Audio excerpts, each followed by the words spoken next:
एक बार महात्मा बुद्ध किसी नगर से गुजर रहे थे। बुद्ध की नज़र एक कपड़े के व्यापारी पर पड़ी जो दुखी और हताश दिखाई दे रहा था।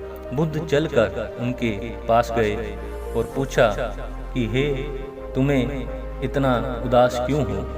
अगर तुम मुझे अपनी चिंता का विषय बताओ तो मैं तुम्हारी कुछ मदद कर सकता हूँ। कपड़े के व्यापारी ने बुद्ध को प्रणाम किया और उनको अंदर बुलाया। उस व्यापारी ने कहा कि जब से मेरी पत्नी की मृत्यु हुई है तब से मेरे घर पर मेरे छोटे बेटे की देखभाल करने वाला कोई नहीं है, इसलिए मैं हमेशा इसको अपनी दुकान पर लेकर आ जाता हूँ। लेकिन मेरी दुकान पर आने वाले हर ग्राहक की पगड़ी को उछालकर फेंक देता है, कभी कभी उनका झोला उठाकर बाहर फेंक देता है।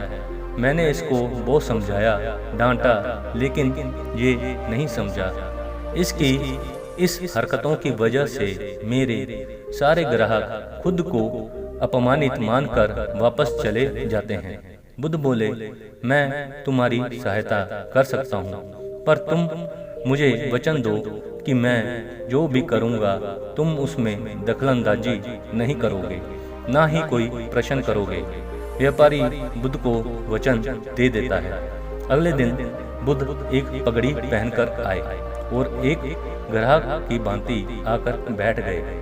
व्यापारी का बेटा आया और बुद्ध की पगड़ी को उछाल दिया।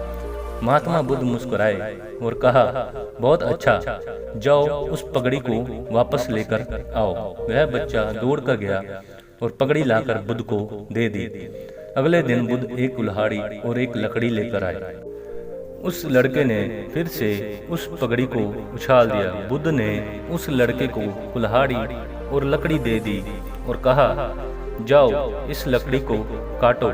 व्यापारी को थोड़ा डर सा लग रहा था कि कहीं उसके लड़के को चोट नहीं आ जाए, लेकिन उसको अपना वचन याद था। 7 दिन तक महात्मा बुद्ध कोई ना कोई नया काम लेकर आते और उस लड़के से करवाते।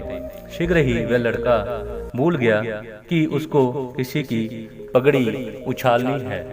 व्यापारी बहुत खुश हुआ और बुद्ध को धन्यवाद दिया। मुझे पता है कि इस कहानी और मन के वश को कोई विशेष संबंध नहीं है, लेकिन पहले आप इस तर्क को समझ लीजिए। अगर हम अपने मन को अपने हिसाब से काम नहीं करवाएंगे तो मन अपने हिसाब से काम करेगा। मन वश में हो सकता है यदि मन को हम अपने अनुसार चलाएं। मन 2 तरीकों से चलता है। मन अपने हिसाब से काम कर सकता है या मन को हम अपने हिसाब से काम करवा सकते हैं। बुद्ध से मिलने से पहले उस लड़के का मन और दिमाग अपने हिसाब अनियंत्रित रूप से काम कर रहा था, लेकिन बुद्ध ने उस लड़के को अपने अनुसार काम करवाए, जिससे उसकी आदत ही बदल गई।